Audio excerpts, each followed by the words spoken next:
Well, she hopes that her tragic loss can be turned into something that helps save children's lives. Tonight, the grandmother of a Whitley County boy hit and killed by a school bus is talking only to WKYT.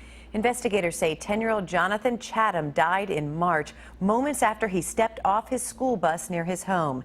His family now hopes his death will lead to changes in school bus safety. Miranda Combs has the exclusive in our top story at 6.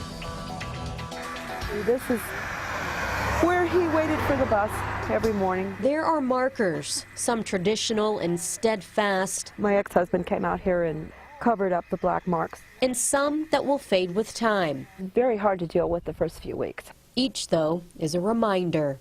My first impulse was to run, to run away from this spot. I didn't think I could face it every day.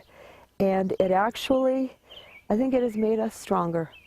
I really do. We're tougher than we thought. Barbara McMahon is the grandmother of a tight-knit family that resides on this piece of property in Rockholds. At the end of her home's driveway is a bus stop.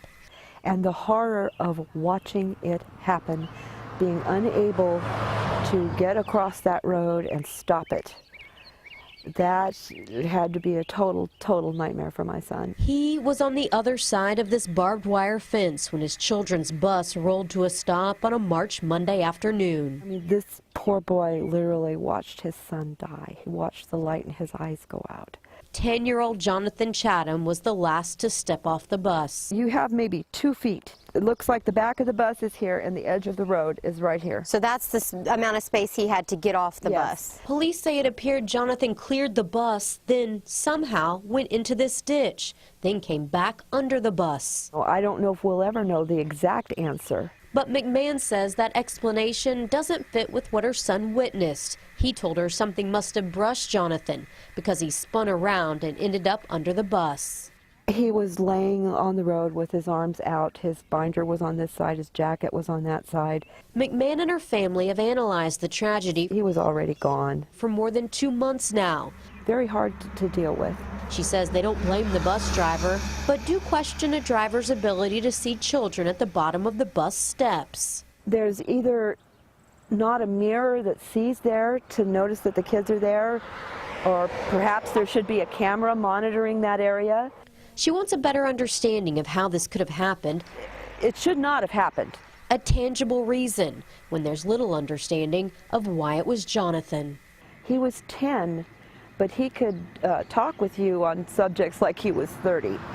Very smart. Jonathan had been in remission for leukemia since the fall of 2013. She says his body showed the aftermath of chemotherapy, but his mind never slowed down.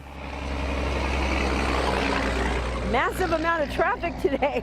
This road is frightening in and of itself. Well, this is why I live way back off the road. Yeah. I keep my animals and kids safe. Well, I thought they were safe.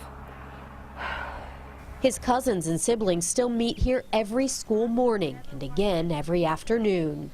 I don't know how they're able to come down here to the bus stop every morning. How do you do that?